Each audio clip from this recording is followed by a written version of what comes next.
নমস্কার বন্ধুরা, শুভ সকাল। তোমাদের সকলকে আমার নতুন একটা ভিডিওতে অনেক স্বাগত রইল। আশা করছি সবাই খুব ভালো আছো। আমি তো ভীষণ ভালো আছি। আজকে হচ্ছে বৃহস্পতিবার, সকাল এখন 8টা মতন বাজছে। ঘুম থেকে এই 1 ঘন্টা মতন হলো উঠেছি। তারপরে যাই হোক ঘরের কাজ কাম মোটামুটি করেছি, তো ভাবলাম একটু চা করে নিই, কারণ সঙ্গীতা আবার অফিসে যাবে। আর আমি কি বলতো, যেদিন সকালবেলায় ঘুম থেকে উঠে পড়ি সেদিন কিন্তু চাটা আমিই করি।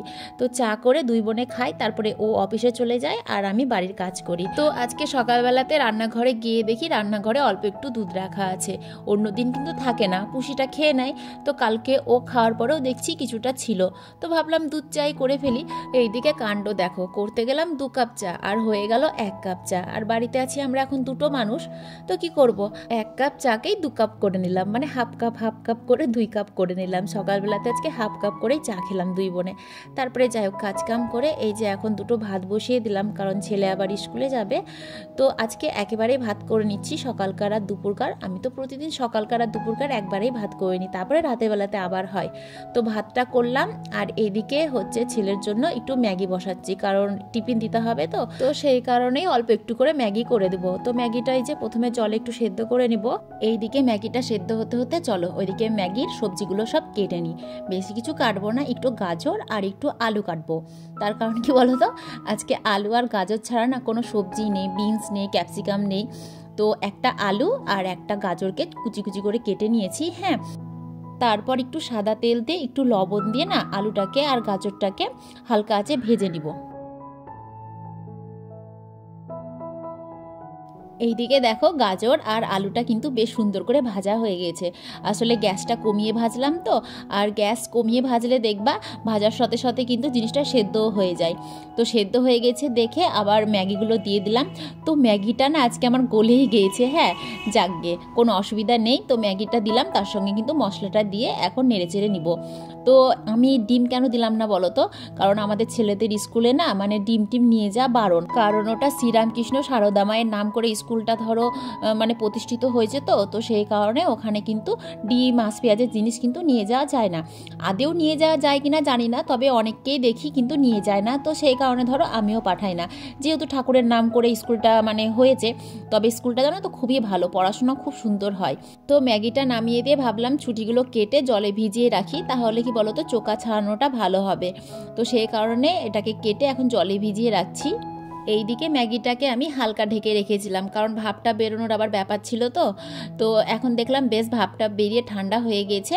তো কমলা লেবু দিয়ে দিলাম, আর সঙ্গে হচ্ছে ম্যাগি দিলাম, আর এই যে একটা চামচ দিয়ে দিলাম, কারণ তুলে তো আবার খাবে তাই না। আর একটা ক্যারি ব্যাগে দিলাম, তাহলে সুবিধা হবে, নইলে আবার চামচ আলাদা জায়গায় চলে যাবে আর টিফিন আলাদা জায়গায় থেকে যাবে। সেই কারণে প্যাকেটে ভরে দিলাম, তাহলে আমার ছেলে সুবিধা হবে টিফিনটা বের করে খাওয়ার। তো স্কুলে এসে দেখি কেউ আসেনি, তারপরে এই যে আমি একটা গাছতলায় এসে দাঁড়ালাম। তো আমি এলাম, তারপরে শিউলি এলো, তারপরে আস্তে আস্তে সব বান্ধবীগণগুলো এলো। তো শিউলির পরে দেখো সুদীপ্তা এলো। তো সুদীপ্তা আজকে বেশ চশমা টশমা পরে একেবারে দিদিমণি ভাব নিয়ে এসেছে। আসলে চশমা আমরা সবাই পরেই যাই, গাড়ি চালাতে সুবিধা হয় চশমা পরলে, নইলে চোখে ওই মানে ধুলো বালি তারপরে পোকা মাঝে মাঝে চলে আসে। আর আমার চোখে একটু ধুলো বালি পড়লেই জানো তো চোখটা ফুলে একেবারে নেপালি হয়ে যায় আমি। আর এই যে গাড়িটা দেখছো, এই গাড়িটা প্রতিদিন আমাদেরকে ডিস্টার্ব করে। আমরা দাঁড়িয়ে দাঁড়িয়ে গল্প করব, আর এই গাড়িটা এসে আমাদের গল্পের মাঝখানে কাবাব্বে হাড্ডি হয়ে দাঁড়িয়ে থাকবে। তো গাড়িটাকে দেখে না মাঝে মাঝে খুব রাগ ওঠে। তো গাড়িওয়ালাও বুঝে গিয়েছে যে আমরা এখান থেকে প্রায় 1-1.5 ঘন্টা হাঁটবো না, সেই কারণে গাড়িও সেইভাবেই রাখে। তো দেখো ওইদিকে গাড়ি রাখা আছে, আর এদিকে আমরা সবাই মিলে গল্প করছি। তো আজকে জানো তো অনিতা বাড়িতে চলে গিয়েছিল। হ্যাঁ, তারপরে ওর না বাড়িতে গিয়ে মন আর টিকেনি। তো বরকে আবার বলেছে আমাকে না রেখে আসো। তো দাদা আবার ওকে আবার আমাদের এখানে রেখে দিয়ে তারপরে দাদা আবার অফিসে গেল। তো যাই হোক আমরা সবাই মিলে এই যে দাঁড়িয়ে দাঁড়িয়ে এখন প্রায় ঘন্টাখানিকের কাছাকাছি গল্প করব, তারপরে বাড়ি যাব। খুব বকবক করে অতিরিক্ত, বন্ধ করে না।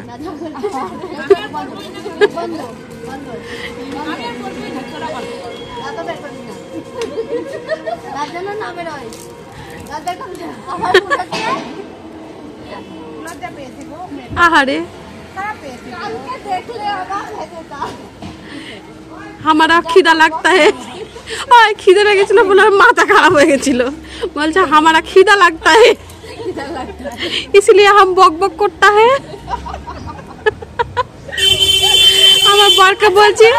আমার বরকে বলেছি যে তুমি না, আমি যখন ভিডিওটা পোস্ট করবো, আজকেই করবো হয়তো, তুমি একবার ভিডিওটা একবার দেখো, তাই বলেছি মন দিয়ে। হ্যাঁ, আজকে হচ্ছে বৃহস্পতিবার, তো সেই কারণে দেখো বাড়িতে এলাম, বাড়িতে এসে স্নান টান করেছি, মাথা ঘষেই স্নান করেছি, কারণ আমি বৃহস্পতিবারের দিন জানো তো মাথা ঘষেই স্নান করি। হ্যাঁ, তো স্নান টান করে সোজা চলে এলাম ঠাকুর ঘরে। তো আজকে ঠাকুরগুলো সব বের করেছি, তারপরে ঠাকুরের সিংহাসনের কাপড়টাও পাল্টিয়ে দিলাম, তারপরে এই যে ঠাকুরগুলোকে মুছে মুছে পরিষ্কার করে সিংহাসনে সাজিয়ে দিলাম। আর আজকে আমার ভোলে বাবাকে কিন্তু একটু ঘি মধু সুন্দর করে মাখিয়েও দিয়েছি, স্নান করিয়েও দিয়েছি, মানে গঙ্গার জল দিয়ে। তো ঠাকুর ঘরে আজকে পুজো করতে যা যা লাগবে, দুব্ব, তারপরে তুলসী পাতা, ফুল সব কিছুই নিয়েছি। তো ছাদের কাছে দেখলাম 2-1টা করে এখন আবার ফুল ফুটছে, তো সেই ফুলগুলোও তুলে নিয়ে আসলাম। আর কালেকশন থেকে আসার পথে একটু ফলের দোকানে গিয়েছিলাম, গিয়ে কিছুটা ফল কিনে নিয়ে আসলাম, কারণ আজকে বৃহস্পতিবার, তো সেই কারণে। যেমন ধরো আমাদের মানুষের মধ্যে রবিবার আছে একটা স্পেশাল ডে, সেরকম ঠাকুরদের মধ্যেও বৃহস্পতিবারটা হচ্ছে স্পেশাল ডে, মানে বৃহস্পতিবারের দিনকে ঠাকুরদেরকে একটু ভালো মন্দ খেতে হয়। আমরা যেমন রবিবারের দিন খাই, তেমন ঠাকুরদেরকে বৃহস্পতিবারের দিন একটু ভালো মন্দ খেতে দিতে হয়। তো সেই কারণে দেখো একটু ভালো মন্দ বাজার করে নিয়ে এসেছি। তো আজকে স্কুলে আমাকে নিয়ে খুব ঠাট্টায় আর কি মারছিল, বলছিল আমি নাকি অতিরিক্ত বকি, অতিরিক্ত কথা বলি, কোনো সময় নাকি আবার মুখ চুপ থাকে না, তো এই নিয়ে বেশ হাসাহাসি হচ্ছিল। তো আমি আবার বললাম ঠিক আছে, তাহলে আমি আজ থেকে বেশি কথা বলবো না, একেবারে মুখ বন্ধ করে থাকবো। সেটা শুনতেও নারাজ, বলে না তুই মুখ বন্ধ করে থাকলে তখন আবার ভালো লাগে না। আর কি বলো তো, জানো তো আমি একটা জিনিস খেয়াল করে দেখেছি, হ্যাঁ, মানে আমি যখন মানে কথা বলি তখন ঠিক আছে, যেই কথা বলতে বলতে একটু চুপ হয়ে যাব, হ্যাঁ, অমনি সবাই মনে করে আমার না হয় মানে মন খারাপ হয়ে গেছে, নইলে আমি রাগ করেছি, মানে মুখটা বন্ধ হয়ে গেলেই ভাববে আমার কিছু হয়েছে, তখন বলবে কি ব্যাপার, কি হয়েছে, মুখ বন্ধ কেন, মানে আমার মুখ চললেও দোষ, আমার মুখ বন্ধ হলেও দোষ। তো আজকে দেখো, আজকে মানে গাছের একটা ফুল পেয়েছি, তো সেই কারণে সেই ফুলটা আমি আবার ঠাকুরকে দিলাম, একটা লক্ষ্মী ঠাকুরকে দিয়েছি আর একটা দিয়েছি হচ্ছে ভোলে বাবাকে। তো দেখো আজকে বৃহস্পতিবারের পুজো দেওয়া আমার কমপ্লিট হয়ে গিয়েছে। এখন চলো রান্নাঘরে যাই, গিয়ে রান্না করি গিয়ে। তো আজকে তো সকালবেলায় ভাত করে নিয়েছি, আর কি রান্না করব এটাই ভাবছিলাম। তো অনেক দিন ধরে মনে হচ্ছিল যে ঝাল বড়া আর ফুলুরি নিয়ে আসবো, মানে আমার ছেলের স্কুলের পাশে জানো তো একটা ফুলুরি ঝাল বড়ার দোকান আছে, তো ওখান থেকে ভাবি নিয়ে এসে ফুলুরি ঝাল বড়ার মানে তরকারি রান্না করব। তো এটা ওটা থাকে, মাছ নিই, তারপরে মাংস নিই, আর সবজিপাতি থাকে বলে তো মানে করাই হয় না। তো আজকে বাড়িতে সেরকম কিছু সবজিপাতি নেই, তো সেই কারণে আসার পথে দেখো ফুলুরি আর ঝালবড়া কিনে নিয়ে এসেছি। তো এইসব ফুলুরি ঝালবড়া কি বলো তো, বাড়িতে তো বানানো যায়, কিন্তু বাড়ির থেকে জানো তো দোকানের ফুলুরি ঝালবড়ার টেস্টটা একটু অন্যরকম হয়। তো বেশ ফুলুরিগুলো বড় বড়ই ছিল, হ্যাঁ, তো তার জন্য সব মশলাপাতি কেটে বেটে নিয়েছি। ভাত তো সকালে হয়ে গেছে, ভাত করার কোনো ঝামেলা নেই। তো ছুটিগুলোকে কেটে তো সকালবেলায় জলে ভিজিয়ে রেখেছিলাম, আর এখন শুধু চোকা ছাড়ানোটাই বাকি আছে। তো দেখো তেলের ওপরে দিলাম হচ্ছে শুকনো লঙ্কা, তেজপাতা, গোটা জিরে আর একটু হিং, তারপরে এর মধ্যে কাঁচা পেঁয়াজগুলো দিয়ে দিলাম। এবার কাঁচা পেঁয়াজটাকে হালকা একটু ভাজবো, ভাজার পরে তারপরে গুঁড়ো মশলা দেবো। গুঁড়ো মশলা বলতে ওই লবণ, হলুদ, তারপরে জিরে গুঁড়ো, ধনে গুঁড়ো, লঙ্কার গুঁড়ো সব কিছু দিয়ে একটু ভেজে নিলাম। তারপরে এর মধ্যে পেঁয়াজ বাটা, আদা বাটা, রসুন বাটা আর হচ্ছে কাঁচা লঙ্কা বাটা দিয়ে দিলাম, আর দিলাম একটু জল দিয়ে এটাকে এবার ভালো করে কষিয়ে নেব। তো দেখো মোটামুটি কষানো হয়ে গেছে। এবার ওই সেদ্ধ করে রাখা আলুটা দিয়ে দিলাম। আলু ভেজে দিলেও হতো, কিন্তু এখনকার যা আলু, বাবারে বাবা, গলতেই চায় না, গললেও কিছুক্ষণ পরে আবার শক্ত হয়ে যায়, সেই কারণে প্রেসার কুকারে দিয়ে একটু সিটি মেরে নিয়েছি। হাফ গলে গিয়েছে, আর এদিকে কষতে কষতে কিন্তু আরও হাফ গলে যাবে। তো কষানোটা বেশ হয়ে গেছে ভালোভাবে। এর মধ্যে এবার জল দিয়ে দিলাম। তো আজকে আবার ঠান্ডা জলই দিলাম, কারণ আজকে জল গরম করতে ভুলে গেছি। তারপরে যাই হোক ঝোলটা একটু ফুটে গেল, তখন দিয়ে দিলাম তোমার ফুলুরি আর ঝালবড়াগুলো। তো এই যে এতটা জল দেখছো কি না, এই জল কিছুই থাকবে না, এই ফুলুরিতে ঝালবড়াতে সব জলটা চুষে নিয়ে একেবারে তরকারিটাকে শুকনো করে দেবে। আর আমি তো শুকনো শুকনো তরকারি খেতে বেশি ভালোবাসি, আমার ঝোল ঝোল অত পছন্দ হয় না। তো নামানোর আগে একটু গরম মশলা দিয়ে নামিয়ে নিলাম। আর এই ছুটিগুলো কেটেছিলাম জানো তো শুক্তো করব বলে, বাড়িতে করলা, বেগুন, তারপরে হচ্ছে দুটো কলা ছিল, তো কলা ছিল বলেই ভেবেছিলাম শুক্তো রান্না করব। ও মা, রান্না করতে গিয়ে দেখি কলা কবে ভেজে খেয়ে নিয়েছি, আমার মনেই নেই। হ্যাঁ, একটা করলা ফ্রিজে নেই, এদিকে আমি মনে করছি যেন আমার ফ্রিজে করলা আছে। তারপরে যাই হোক কী করবো, ওই কটা ছুটি দিয়ে তো আর চচ্চড়ি হবে না, সেই কারণে আরও দুটো মানে আলু দিলাম। আলু দিয়ে দেখো ছুটি দিয়ে চচ্চড়িটা করলাম। তো সর্ষে বাটা আর লঙ্কা বাটা দিয়ে চচ্চড়িটা রান্না করলাম। আর এদিকে আমার এক কি বলবো কাস্টমার বলতে পারো, বা আমার পরিচিত একজনকে বলতে পারো, হ্যাঁ অনেক দিনের পরিচিত। তো তাদের বাড়িতে গিয়েছিলাম আজকে আমি। তো সে আবার পাঁপড়ের ব্যবসা করে। তো আমাকে দেখো কতগুলো পাঁপড় দিল, বললো ছেলেকে ভেজে দিতে। সে আমি পয়সা দিতে গেলাম, কিছুতেই নিল না, বলছে তোমার সঙ্গে কি আমার পয়সার সম্পর্ক, আমি তোমার ছেলেকে দিচ্ছি এটা খেতে। তো সেই কারণে ধরো আরোই পয়সা নিল না। তো প্রথমবার দিল বলে হয়তো পয়সা নিল না, আমিও জোর করলাম কিন্তু নিল না, তো কি করবো বলো। কিন্তু এরপরে যদি পয়সা নেয় তবেই নিব, নইলে কিন্তু আর নিব না। তো সেই পাঁপড়ের আবার ভাজা করলাম। হ্যাঁ যাই হোক, রান্নাবান্না তো হয়ে গেল, এবার গ্যাসটাকে মুছে রান্নাঘরটাকে মুছে পরিষ্কার করে নিই। তারপরে আমাকে আবার ছেলেকে আনতে যেতে হবে। ভগবান যে কখন কার মৃত্যু লিখে রেখেছে একমাত্র ভগবানই জানে, আর কেউ জানে না। এই যে আমার পাশের বাড়ির কাকু, হ্যাঁ মাছ বিক্রি করতো, তোমরা দেখেছো, মানে আমার অনেক ভিডিওতে দেখবা ওই কাকুর ভিডিও আছে, মানে ওই বাঙাল বাঙাল টাইপের কথা বলতো না, ইয়ার্কি মারতাম, মানে ওই কথা বলে। তো ওই কাকুটা আজকে হঠাৎ মারা গেল। হঠাৎ বলতে এমনিতে অসুস্থ হয়ে পড়েছিল প্রায় কয়েক মাস ধরে। হ্যাঁ তো যখন যখন সুস্থ হতো তখন তখন মাছ বিক্রি করতো, আবার যে অসুস্থ হতো তখন মাছ বিক্রি করা বন্ধ করে দিত। হ্যাঁ তো কিছুদিন ধরে অনেকটা অসুস্থ ছিল, তো ডাক্তার দেখাচ্ছিল, ওষুধ খাওয়াচ্ছিল। তো যাই হোক, কালকে রাতের বেলাতে কাকুর খুব জেদ হয়েছিল যে আজকে সকালবেলাতে যেন আমাকে বহরমপুর নিয়ে যাওয়া হয়। তো সেই কারণে সকালবেলাতে মানে ওই কাকুর যে নাতি সে আবার আমার ছেলের সঙ্গে পড়ে, তো বৌদি আবার বললো এসে যে আজকে আমি স্কুলে যাব না, তোমার কাকাকে নিয়ে যাব ডাক্তার দেখাতে, তো তুমি আমার ছেলেকে স্কুলে নিয়ে যাও। তো আমি আবার নিয়ে গেলাম স্কুলে। স্কুল থেকে যখন আসছিলাম তখন দেখছি কাকুকে টোটোতে করে নিয়ে যাচ্ছে বহরমপুরে ডাক্তার দেখাবে বলে। হ্যাঁ তখন যাই হোক টোটোতে উঠলো, তারপরে টোটোতে উঠে কথাও বলছিল। যাই হোক অসুস্থ মানুষ যেরকমভাবে কথা বলে আর কি, ওইভাবে কথা বলছিল। এমনিতে তো দোতলার উপরে থাকতো, কোনোদিন আমি উপরে যাইনি দেখতে, বাড়ির ছাদ থেকে কিন্তু দেখা যায়, আমাদের বাড়ির ছাদ থেকে কিন্তু কাকুর ঘর দেখা যায়, দেখতাম শুয়ে আছে বসে আছে এরকম দেখতাম। তো আজকে দেখলাম একেবারে গা হাত পা হলুদ হয়ে গেছিলো, চোখগুলো কতই ঢুকে গেছিলো, দেখতেই খারাপ লাগছে। হ্যাঁ তো যাই হোক চোখের দেখা তখন দেখলাম আমি দিয়ে আমি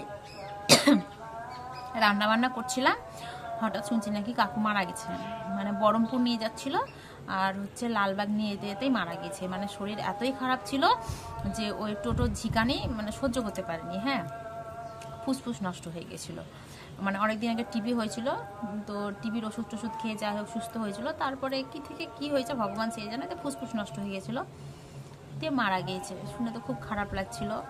তারপরে যাই হোক কিছু করার নেই, আমার ছেলেকে স্কুলে আনতে গেলাম, আমার ছেলেকে নিয়ে আসলাম, বৌদির ছেলেকে নিয়ে আসলাম, গেলাম বাড়িতে গিয়ে দেখলাম কাকিমা খুব কানাকাটি করছে। ওসব আমি দেখতে পারি না জানো তো, সত্যি বলছি। আমি মানে জীবিত মানুষকে দেখতে পারি কিন্তু মৃত মানুষকে দেখতে পারি না, সেটা এখন বলে না, ওটা আমার মানে অভ্যাস আমার ছোটো থেকেই। আমি মৃত মানুষকে দেখতে পারি না। আমি হাতে গুনে যে কটা মৃত মানুষ দেখেছি আমাকে যদি কেউ জিজ্ঞাসা করে না আমি বলে দিতে পারবো, আমি দেখতে পারি না। তো আমি বাইরে থেকেই দেখলাম, ভেতরে গিয়ে মুখ দেখিনি। সকালবেলা তো এই জীবিত মুখ দেখেছিলাম, ওইটাই আমার কাছে, ওইটুকুই আমার মাথাতে থাকবে। আমি দেখতে পারি না। আমি নিজের মাসি মারা গেছে আমি তাই দেখতে যাইনি জানো, নিজের মাসিকে আমি দেখতে যাইনি। তো যাই হোক বাস টাস কাটা হচ্ছে, নিয়ে যাবে, আত্মীয় স্বজনরা সব আসা যাওয়া করছে। বাড়ির পাশে কারো কিছু হয়ে গেল না খুব খারাপ লাগে। আর সম্পর্কে আমার কাকা হতো ঠিকই, কিন্তু আমার সঙ্গে না খুব ঠাট্টে আর কি মারতো, আমাকে দিদি দিদি বলে ডাকতো। হ্যাঁ মাঝে মাঝে বলতো ঝুমাদি মাছ নিবা না, খুব খারাপ লাগছে। ছাদে বসে আছি, বাইরে অনেক লোক, আমাদের বাড়ির সামনে প্রচুর লোক দাঁড়িয়ে আছে। এইদিকে দেখো কাকুর জন্য খাটলিটা তৈরি করে রাখা আছে। খাটলিটা দেখে মনে পড়ছিল যে একদিন মানে সবার জন্য এরকম একটা মানে খাট তৈরি করা হবে, আমার জন্যও হবে। তো কাকুকে বের করে নিয়ে এসছে, যাদের যাদের জন্য মানে রাখা হয়েছিল এতক্ষণ ধরে তারা সবাই চলে এসেছে, সবাই দেখে নিয়েছে। তারপর এখন নিয়ে যাওয়ার জন্য রেডি শ্মশানে। তো আমাদের পাড়ার ছেলেদের যেন তো একটা গুণ আছে, হ্যাঁ মানে আমাদের পাড়াতে যদি কেউ মারা যায় তো কাউকে ডাকতে হয় না, সবাই মানে শোনা মাত্র চলে আসে। আমাদের পাড়ার ছেলেদের এই একটা ভালো গুণ জানো তো, সবাই কিন্তু এই গুণটার জন্য সবাই নাম করে। অন্যান্য জায়গায় যেমন মানুষকে ডাকতে হয়, আমাদের এখানে ডাকতেই হয় না। তো দেখো কত মানুষ মানে এসেছে, আর কে কতটা ভালো কে কতটা মন্দ এটা একমাত্র সেই মানুষ যখন মারা যায় তখনই কিন্তু বোঝা যায়, মানুষের ভিড় দেখে। তো কাকু মরাতে জানো তো অনেক মানুষ এসেছিল, এখানেই বোঝা যাচ্ছিল যে মানুষটা কতটা ভালো ছিল আর মানুষটাকে মানুষ কত ভালোবাসতো। সত্যি কাকু খুব ভালো ছিল, তো কাকু মারা যাওয়াতে একটু মনটা খারাপই হয়ে গিয়েছিল। যাকে আজকের ভিডিওটা এখানেই শেষ করলাম, আর বেশি করতে পারলাম না।